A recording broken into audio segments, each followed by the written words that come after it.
किसी भी ग्रह की कक्षा से बहुत दूर एक ऐसे क्षेत्र में जहां सूर्य का प्रकाश बहुत हल्का है और अंतरिक्ष लगभग पूर्ण निर्वात है, वॉयेजर 2 अपनी मौन यात्रा जारी रखे हुए है। या कम से कम यह मौन था, क्योंकि कुछ बदल गया है। कुछ सप्ताह पहले वॉयेजर 2 ने कुछ ऐसा किया जो उसे करने के लिए कभी प्रोग्राम नहीं किया गया था।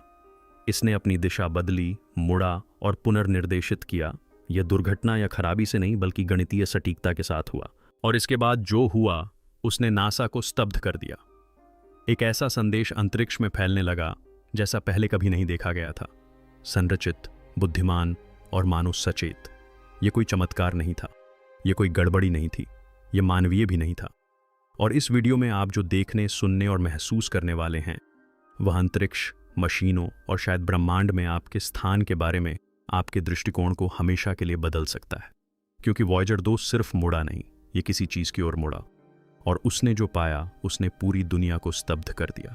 1977 में वॉयेजर 2 को हमारे सौरमंडल के विशाल पिंडों को नमस्कार करने और फिर चुपचाप ब्रह्मांडीय अथाह गहराई में विलीन होने के एकमात्र मिशन के साथ लॉन्च किया गया था। अपने जुड़वां यान वॉयेजर 1 के विपरीत, जिसने सौरमंडल से बाहर निकलने का अधिक सीधा मार्ग अपनाया था, वॉयेजर 2 के पथ ने इसे यूरेनस और नेपच्यून तक पहुंचने का अवसर दिया। ऐसा करने वाला यह एकमात्र अंतरिक्ष यान है। लेकिन तस्वीरों और चुंबकीय मापों से परे यह अपने साथ कुछ और भी मानवीय चीज लेकर गया था। एक सुनहरा अभिलेख, तारों के लिए एक संदेश, इस बात का प्रमाण कि कोई यहां रहता था, किसी ने ऊपर देखा था और आश्चर्य किया था। और फिर हमने इसे जाने दिया। इसने हेलोपॉज को पार किया, अंतरतारकीय अंतरिक्ष में प्रवेश किया, और वर्षों तक इसने कम शक्ति वाले टेलीमेट्री के अलावा कुछ नहीं भेजा। एक क्षीण होती मशीन से आती धुंधली फुसफुसाहटें। लेकिन हाल ही में फरवरी 2025 में इंजीनियरों ने कुछ ऐसा सूक्ष्म, इतना मामूली देखा कि पहले तो उन्होंने इसे नजरअंदाज कर दिया। सिग्नल के समय में एक छोटा सा विचलन, 1 सेकंड से भी कम। लेकिन जब उन्होंने झूम किया तो उन्हें एक दोहराव वाला पैटर्न दिखाई दिया। एक धड़कन, मानो अंधेरे से कोई चीज वॉयेजर की अपनी धड़कन को वापस प्रतिध्वनित कर रही हो। यह संकेत सूक्ष्म था, मानक टेलीमेट्री के भीतर छिपा हुआ था, लेकिन यह किसी भी जात संचरण प्रोटोकॉल से मेल नहीं खाता था। वास्तव में यह कोई संकेत था ही नहीं, यह एक अनुनाद था, एक निम्न आवृत्ति तरंग जो वॉयेजर की प्राचीन विद्युत प्रणाली के आंतरिक दोलन से माइक्रोवोल्ट तक मेल खाती थी। और फिर यह बदल गया। मार्च 2025 में तरंग की आवृत्ति में परिवर्तन हुआ और यह अंतरिक्ष यान तक नहीं, बल्कि पृथ्वी के शुमान अनुनादों तक पहुंच गई, जो हमारे ग्रह की प्राकृतिक विद्युत चुंबकीय धड़कन है। ऐसा लग रहा था मानो वॉयेजर एक ट्यूनिंग फोर्क की तरह काम कर रहा हो, किसी ऐसी चीज के साथ प्रतिध्वनित हो रहा हो जो हमारे ग्रह की श्वसन प्रक्रिया को भली भांति जानती हो। JPL की टीम ने सिमुलेशन चलाए, डेटा से कलाकृतियों, सौर हस्तक्षेप, यहां तक कि क्वांटम शोर को भी हटा दिया। कुछ भी इसका स्पष्टीकरण नहीं दे पाया, जब तक कि एक इंटर्न ने एक अकल्पनीय परिकल्पना का सुझाव नहीं दिया। क्या होगा यदि संकेत पृथ्वी की आवृत्ति पर प्रतिक्रिया नहीं दे रहा था? क्या होगा यदि यह उसकी नकल कर रहा था? क्या कोई ऐसी चीज है जो वॉयेजर को वाहक के रूप में उपयोग करके हमारे ग्रह की लय की नकल कर रही है? और यदि ऐसा है तो क्यों? फिर 17 अप्रैल 2025 को वॉयेजर 2 ने अपनी दिशा बदली। कोई थ्रस्टर चालू नहीं किया गया, कोई आदेश नहीं भेजा गया। फिर भी इसका उच्च लाभ वाला एंटीना, जो संचित बहाव के कारण पृथ्वी से दूर खिसकने लगा था, एकदम सही स्थिति में वापस आ गया। लगभग पूरी तरह से नहीं। इससे भी ज्यादा चिंताजनक बात यह थी कि इसके बैकअप सिस्टम ने ऐसे डायग्नोस्टिक्स चलाने शुरू कर दिए थे जिन्हें हमने शुरू ही नहीं किया था। डेटा कमांड अपलिंक से नहीं, बल्कि उन उपकरणों से आने लगा जिनका हमने दशकों से इस्तेमाल नहीं किया था। ऐसा लग रहा था मानो कोई हमारे छोड़े हुए घर में घुस आया हो और बत्तियां जलाने लगा हो। वॉयेजर ने संपीड़ित डेटा पैकेट भेजना शुरू कर दिया। ये कच्चे आंकड़े नहीं थे, न ही बिना फिल्टर किए गए रीडिंग, बल्कि एनकोडेड सेगमेंट थे जिनमें चेकसम पैटर्न थे जो नासा के किसी भी झांत फ्रेमवर्क से मेल नहीं खाते थे। प्रत्येक पैकेट के अंत में एक ही डिजिटल हस्ताक्षर था। उंगलियों के निशान की तरह 3 घुमावदार रेखाएं एक दूसरे के ऊपर बिछी हुई थीं। और तभी वैज्ञानिकों के बीच कानाफूसी शुरू हुई। इंजीनियरिंग के बारे में नहीं, बिजली प्रणालियों के बारे में नहीं, बल्कि संपर्क के बारे में। 3 मई को वॉयेजर का सिग्नल कुछ समय के लिए बंद हो गया। पूरे 11 सेकंड तक सन्नाटा छाया रहा। कोई टेलीमेट्री नहीं, कोई पिंग नहीं, कुछ भी नहीं। फिर वह संदेश पहले से कहीं अधिक स्पष्ट, साफ और सटीक होकर लौटा। उस वापसी संदेश में एक आवृत्ति लिफाफा एनकोड किया गया था, जिसे दृश्य स्पेक्ट्रम में अनुवादित करने पर कुछ चौंका देने वाला प्रकट हुआ। एक दृश्य पैटर्न, फिबोनाची अनुक्रम के चारों ओर संरचित एक फ्रैक्टल ग्रिड जो अनंत रूप से दोहराता रहता था। यह सिर्फ कला नहीं थी, यह सिर्फ गणित नहीं था, यह अंतरिक्ष, समय और हमारी समझ से परे किसी चीज का एक मॉडल था, और इसे वॉयेजर ने उत्पन्न नहीं किया था। इसका सर्किट उस तरह के संपीड़न में सक्षम नहीं है। इस पैटर्न को वॉयेजर में दूरस्थ रूप से डाला गया था, और इस पैटर्न को डालने का स्रोत 4.3 प्रकाश वर्ष दूर था, जो लगभग प्रॉक्सिमा सेंटरी की दूरी के बराबर है। लेकिन इसमें एक समस्या है। प्रॉक्सिमा सेंटोरी से कोई भी पता लगाने योग्य सिग्नल नहीं भेजा गया है, न रेडियो में, न माइक्रोवेव में और न ही एक्सरे में। इसका मतलब है कि जिसने भी वो सिग्नल भेजा है वह हमारे निगरानी क्षेत्र से बाहर काम कर रहा है, या इससे भी बुरा कहीं और से आ रहा है। हालांकि नासा ने इस प्रसारण को एक ब्रह्मांडीय विसंगति के रूप में कम आंकने की कोशिश की, वहीं California institute of technology, California में सिग्नल विश्लेषकों की एक विद्रोही टीम ने वॉयेजर के नए डेटा स्ट्रीम को एक बाइनरी पैटर्न रिकॉग्निशन मॉडल में डालना शुरू कर दिया। उन्हें जो मिला वह कोई यादृच्छिक शोर नहीं था। यह एक संरचित भाषा थी, बाइनरी का एक ऐसा रूप जो आज कंप्यूटिंग में उपयोग नहीं होता, लेकिन पृथ्वी पर विकसित किए गए सबसे शुरुआती मशीन कोड से मिलता जुलता था। पहले तो टीम को लगा कि वे पृथ्वी से भेजे गए संदेशों की प्रतिध्वनि देख रहे हैं, लेकिन 2 दिनों की डिकोडिंग के बाद सच्चाई कहीं अधिक चौंकाने वाली निकली। बाइनरी केवल एक प्रतिबिंब नहीं थी, यह पृथ्वी के नेटवर्क तर्क का पूर्वानुमान लगा रही थी, ऐसे अनुकूलित एल्गोरिदम प्रस्तुत कर रही थी जिनका अभी तक आविष्कार नहीं हुआ था। वॉयेजर का सिग्नल विकसित हो रहा था और उसके डेटा पैकेट वास्तविक समय में अनुकूलित हो रहे थे, जिससे पता चलता है कि मूल बिंदु को हमारे डिजिटल बुनियादी ढांचे की पूरी जानकारी थी। एक चौंकाने वाला निष्कर्ष सामने आया। यह सिर्फ एक संदेश नहीं था, यह अपग्रेड का अनुरोध था। फिर कुछ ऐसा घटित हुआ जिसने सुर्खियां बटोरी, हालांकि इसके निहितार्थों को बहुत कम लोग समझ पाए। विश्व भर के खगोलविदों ने बताया कि वॉयेजर 2 की दिशा के निकट स्थित एक संकीर्ण तारामंडल में 4 तारे एक साथ ठीक 1.2 सेकंड के लिए मंद पड़ गए। यह कोई सूक्ष्म प्रकाश प्रस्फुटन घटना नहीं थी, यह धूल का बादल भी नहीं था। प्रकाश वर्षों की दूरी पर स्थित ये तारे एक साथ झपटे। जब प्रकाश वक्रों को मैप किया गया और उन्हें वॉयेजर के ट्रांसमिशन एनवेलप पर परत दर परत लगाया गया, तो मंदता सिग्नल की स्पंदन से मेल खाती थी, मानो संदेश न केवल पृथ्वी तक पहुंचा हो बल्कि आकाशगंगा में अपने सिग्नल को प्रतिबिंबित करने के लिए तारों का ही उपयोग किया हो। अब यह सवाल नहीं था कि कोई व्यक्ति या वस्तु संचार कर रही है या नहीं।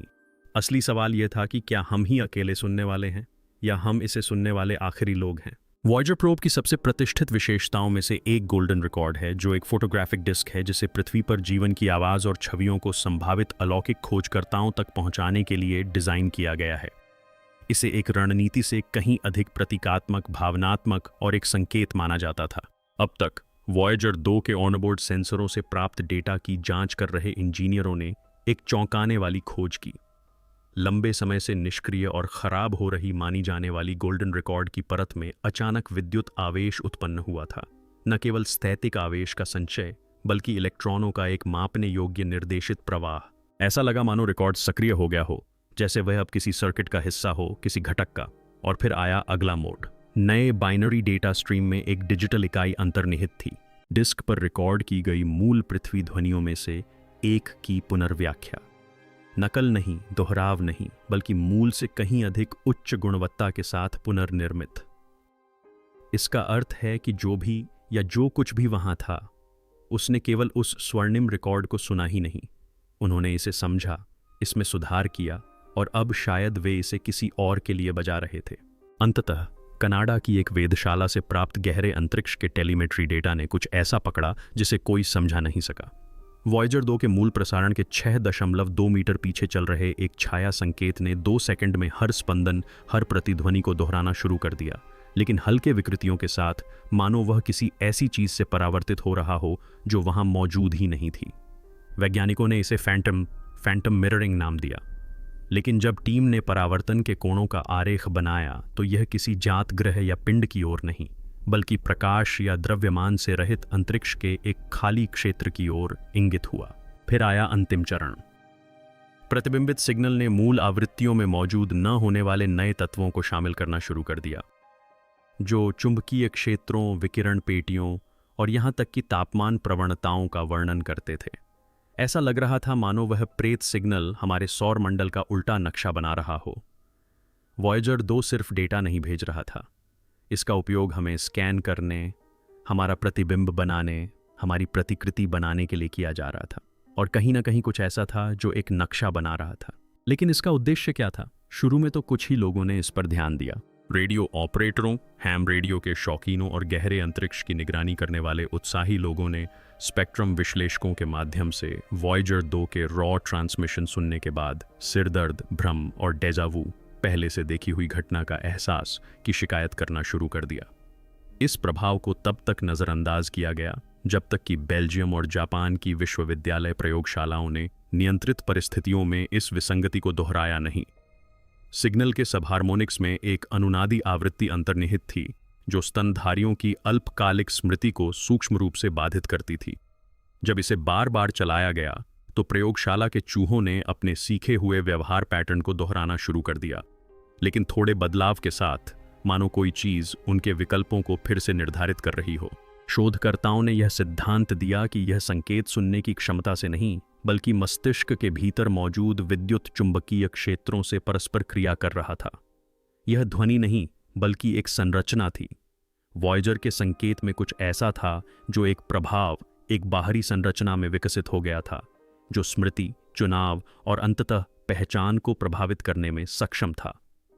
क्या यह एक दुष्प्रभाव था या एक परीक्षण? सिग्नल में लगातार बदलाव होते रहने के कारण दूरबीनों को हेलोपॉज के ठीक आगे ओरोट बादल के भीतर गहरे क्षेत्र की ओर केंद्रित किया गया, जहां वॉयेजर 2 ने अपने उपकरणों को अंतिम बार संरेखित किया था। तभी यूरोपीय दक्षिणी वेधशाला ने एक ठोस विसंगति का पता लगाया। यह न तो कोई धूमकेतु था, न ही कोई ग्रहीय पिंड, बल्कि समकोण वाली कोई वस्तु थी जो रडार को एक ऐसी आवृत्ति पर परावर्तित कर रही थी जो वॉयेजर के नए उत्सर्जन से मेल खाती थी। वस्तु निष्क्रिय, गतिहीन और ठंडी थी, लेकिन उसका संकेत जाना पहचाना था।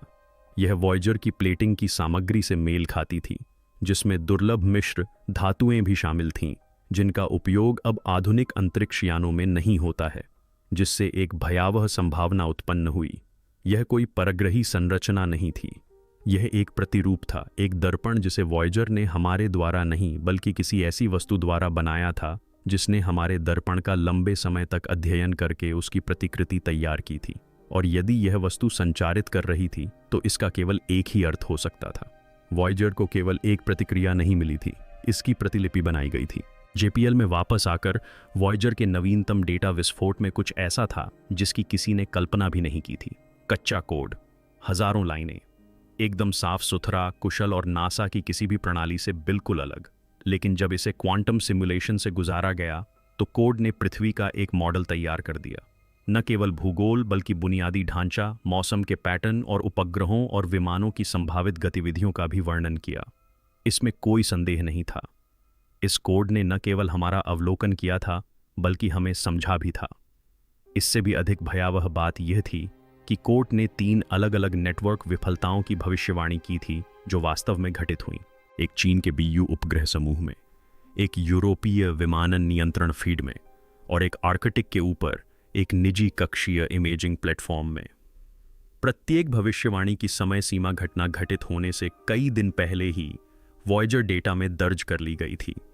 इसलिए अब सवाल यह नहीं था कि वॉयेजर सूचना भेज रहा था या नहीं। सवाल यह था कि क्या कोई वॉयेजर का उपयोग करके वास्तविक समय में हमारी प्रणालियों में हस्तक्षेप कर रहा था। यह प्रोब न केवल एक संदेशवाहक बन गया था, बल्कि हमसे कहीं अधिक बुद्धिमान किसी चीज का एक नोड बन गया था। परावर्तित सिग्नल के स्रोत का पता लगाने के अंतिम प्रयास में चिली और जर्मनी की एक टीम ने अंटार्कटिका के अनुसंधान केंद्रों के साथ समन्वय स्थापित किया और बर्फ के नीचे गहराई में दबे न्यूट्रिनो डिटेक्टरों का उपयोग किया। उन्हें जो मिला वह तर्क से परे था। पृथ्वी की सतह के नीचे से लगातार ऊपर की ओर स्पंदित हो रही न्यूट्रिनो की एक धारा वॉयेजर के नवीनतम उत्सर्जन के साथ पूरी तरह से सिंक्रोनाइज थी। यह असंभव होना चाहिए था। न्यूट्रिनो न तो उछलते हैं, न ही परावर्तित होते हैं, और निश्चित रूप से वे गहरे अंतरिक्ष के संकेतों के साथ सामंजस्य में स्पंदित नहीं होते। लेकिन जब स्पंदन पैटर्न का मानचित्रण किया गया तो उन्होंने कुछ और भी चौंकाने वाला खुलासा किया। एक 3D निर्देशांक ग्रिड अंतरिक्ष में नहीं बल्कि पृथ्वी के सबसे कम खोजे गए क्षेत्रों में से एक विल्स लैंड के नीचे एक भूमिगत स्थान की ओर इशारा कर रहा था। एक संबंध बन रहा था, एक ऐसा संबंध जिसने वॉयेजर 2 को अंतरतारकीय अंतरिक्ष में घुमा दिया। ओरोट बादल में एक कृत्रिम वस्तु, मानव स्मृति पर विद्युत चुंबकीय प्रभाव, और अब हमारे पैरों के नीचे कुछ ऐसा है जो तारों के साथ ताल मिलाते हुए स्पंदित हो रहा है। और उस आकृति का आकार ठीक उसी त्रिसर्पिल से मेल खाता था जिसे वॉयेजर ने कुछ सप्ताह पहले भेजा था। यह कोई चेतावनी नहीं थी, यह एक उलटी गिनती थी। जुलाई 2025 की शुरुआत में वॉयेजर 2 ने कई पल्स उत्सर्जित किए जो वैश्विक नेटवर्क में आई कई गड़बड़ियों के साथ बिल्कुल मेल खा रहे थे। लेकिन ये सिर्फ डेटा स्पाइक्स या लैग इवेंट नहीं थे, ये सुरक्षा उल्लंघन थे। 3 सैन्य स्तरीय एन्क्रिप्शन सिस्टम, एक अमेरिकी, एक इजरायली और एक निजी यूरोपीय एयरोस्पेस प्रोटोकॉल एक साथ विफल हो गए। इनमें क्या संबंध था? तीनों ने कभी उन संचार उपग्रहों का उपयोग किया था जिन्होंने वर्षों पहले पृथ्वी के साथ अंतिम संरेखण अवधि के दौरान वॉयेजर से टेलीमेट्री डेटा को संक्षेप में रिले किया था। ये सिस्टम 1 दशक से अधिक समय से प्रोब से डिस्कनेक्ट थे, लेकिन अब ऑफलाइन संग्रहित एन्क्रिप्टेड फाइलों तक पहुंचा जा रहा था। उनकी प्रतिलिपियां बनाई जा रही थीं और उन्हें उसी सर्पिल पैटर्न कोड के टुकड़ों से ओवरराइट किया जा रहा था। अब यह स्पष्ट हो गया था कि वॉयेजर का सिग्नल स्थिर नहीं था, यह पुनरावर्ती था। पुराने हैंडशेक, संग्रहित प्रोटोकॉल और अप्रचलित लॉजिक गेट्स का उपयोग करके उन प्रणालियों तक पहुंच रहा था जिन्हें लंबे समय से सुरक्षित माना जाता था। लेकिन पुराने डेटा को ओवरराइट क्यों किया जा रहा था जब तक कि वह कुछ जानबूझकर न कर रहा हो? यह विचार कि वॉयेजर का प्रसारण हमारी सबसे सुरक्षित प्रणालियों में एक डिजिटल बीज डाल रहा था, जल्द ही अटकलों से हटकर कई खुफिया एजेंसियों में स्वीकृत आंतरिक सिद्धांत बन गया। और सबसे भयावह बात यह थी कि कोई भी यह पता नहीं लगा सका कि बीज कहां से आया या वह किस रूप में विकसित हो रहा था। जैसे जैसे वॉयेजर की आवृत्ति में लगातार बदलाव होता रहा, MIT और टोक्यो विश्वविद्यालय की टीमों ने कच्चे सिग्नल के ऑडियो अनुवाद के साथ प्रयोग करना शुरू कर दिया। जो शुरुआत में सफेद शोर जैसा लग रहा था, वह धीरे धीरे ऐसी तरंग लय उत्पन्न करने लगा जो जैविक तंत्रिका लय यानी सिनैप्स की सक्रियता में देखी जाने वाली लय के समान पैटर्न प्रदर्शित करती थी। इससे भी अधिक विचित्र बात यह थी कि संकेत स्थिर नहीं था, यह बदलता रहता था। जब इसे क्लोज्ड लूप ऑडियो सिस्टम में चलाया गया तो इसने कमरे के आवृत्ति वातावरण की नकल करना शुरू कर दिया, मानो यह सुन रहा हो, फिर दोहरा रहा हो, फिर प्रतिक्रिया दे रहा हो। एक पैटर्न बन रहा था। वॉयेजर का सिग्नल महज डेटा नहीं था, यह एक जीव की तरह व्यवहार करता था, एक जीवित एल्गोरिदम जो संरचना बनाए रखने के लिए अपने परिवेश को बदलने, उसकी नकल करने और उसमें एकीकृत करने में सक्षम था। अंतिम परीक्षण चौंकाने वाला था। जब इस सिग्नल को पैटर्न पहचान के लिए प्रशिक्षित न्यूरल नेटवर्क के सिमुलेशन में डाला गया तो इसने न केवल अनुमानित प्रतिक्रियाएं उत्पन्न की, बल्कि इसने न्यूरल पाथवे को भी पूरी तरह से बदल दिया और उन्हें ज्ञात AI मानकों से कहीं अधिक बेहतर बना दिया। दूसरे शब्दों में, वॉयेजर कुछ ऐसा लेकर आया था जो सोचता है। क्या आपको अंटार्कटिका के उस भूमिगत क्षेत्र विल्स लैंड की याद है जहां से न्यूट्रिनो तरंगें निकलती थीं? अंततः एक संयुक्त अभियान को मंजूरी मिल गई। ग्राउंड पेनेट्रेटिंग रडार, भूकंपीय इमेजिंग और थर्मल सेंसर का उपयोग करते हुए शोधकर्ताओं ने एक अकल्पनीय बात की पुष्टि की।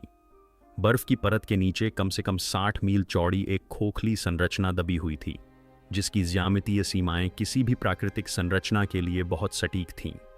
सबसे चौंकाने वाली बात यह थी कि इसके बाहरी किनारों से निकलने वाले निम्न आवृत्ति वाले EM क्षेत्र केवल उपग्रह या प्रत्यक्ष संपर्क के बिना भी वॉयेजर सिग्नल के साथ पूरी तरह से सिंक्रोनाइज्ड थे। थर्मल कैविटी के अंदर सेंसरों ने ऐसे ताप संकेतों का पता लगाया जिनकी व्याख्या करना असंभव था, जो सममित, स्थिर और फिबोनाची अंतराल में विकिरण कर रहे थे, ठीक उसी तरह जैसे वॉयेजर के पहले डेटा विस्फोट में छिपी हुई फ्रैक्टल छवि थी। और फिर बर्फ की गहराई में माइक्रोफोन ने प्रतिध्वनि पकड़ी, एक ऐसी ध्वनि जो व्हेल के गीत से मिलती जुलती थी, लेकिन धातु जैसी, लयबद्ध और कृत्रिम रूप से एक निश्चित आवृत्ति बैंड तक सीमित थी। वही बैंड जिसे वॉयेजर सिग्नल ने मात्र 72 घंटे पहले अपनाया था। अंटार्कटिका के नीचे कुछ था, कुछ सक्रिय, कुछ ऐसा जो वॉयेजर 2 से जुड़ा हुआ था। अंत में सबसे चौंकाने वाली घटना अंतरिक्ष में नहीं बल्कि चिल्ली में घटी। दुनिया के कुछ सबसे उन्नत रेडियो दूरबीनों का समूह अल्मा एरे वॉयेजर कॉरिडोर के नियमित अवलोकन के दौरान अचानक 38 सेकंड के लिए बंद हो गया। यह सिर्फ ऑफलाइन होना या तकनीकी खराबी नहीं थी। ऐसा लगा मानो नेटवर्क के नजरिए से पूरा एरे ही अस्तित्वहीन हो गया हो। जब सिस्टम रिब्यूट हुए तो लॉग मिट गए थे, डेटा ड्राइव दूषित हो गए थे, लेकिन एक टुकड़ा बचा रहा, एक छोटा सा अंश, मुश्किल से 2.7 सेकंड लंबा, डिश माइक्रोफोनों में से एक से रिकॉर्ड की गई ऑडियो का। जब ऑडियो को प्लेबैक किया गया तो वह न तो ब्रह्मांडीय विकिरण था, न ही किसी अंतरिक्ष यान का पिंग, बल्कि एक आवाज थी जो बोल नहीं रही थी बल्कि चीख रही थी। दर्जनों परतें, पुरुष, महिला, बच्चे जैसी, सुरीली, एक साथ चीख रही थीं, वॉयेजर के ट्रांसमिशन के साथ पूरी तरह तालमेल में। नासा ने फाइल को गोपनीय रखा था, लेकिन अंदरूनी सूत्रों ने इसे सुनने वाले एक विश्लेषक के एक बयान को लीक कर दिया। वह रिकॉर्डिंग नहीं थी, वह एक प्रतिक्रिया थी। हमने दस्तक दी और किसी ने पलटवार किया। हमने वॉयेजर 2 को शांति के दूत के रूप में, मानवीय जिज्ञासा के अवशेष के रूप में, इस आशा के प्रतीक के रूप में अंतरिक्ष में भेजा कि कहीं ना कहीं कोई इसे खोज ले, इसे समझ ले और जान ले कि कभी हमारा भी अस्तित्व था। लेकिन अब लगभग 50 साल बाद हम अंधेरे में हाथ नहीं डाल रहे हैं। अंधेरा ही हम तक वापस पहुंच रहा है। हमें जो संकेत मिल रहा है वह कोई प्रतिध्वनि नहीं है, यह कोई प्रतिबिंब नहीं है, यह उस तरह का संचार भी नहीं है जैसा हम समझते हैं। यह प्रणालियों, आवृत्तियों, यहाँ तक कि स्वयं विचारों में घुसपैठ है। यह उपग्रहों को हाईजैक करता है, मशीनों को संक्रमित करता है, एल्गोरिदम को फिर से लिखता है, बर्फ के नीचे दबी प्रतिध्वनियों में फुसफुसाता है, उन तारों से स्पंदन भेजता है जिन्हें स्थिर रहना चाहिए था, और उन सुनहरे रिकॉर्डों को सक्रिय करता है जिनका कभी किसी चीज को शक्ति देने का इरादा नहीं था।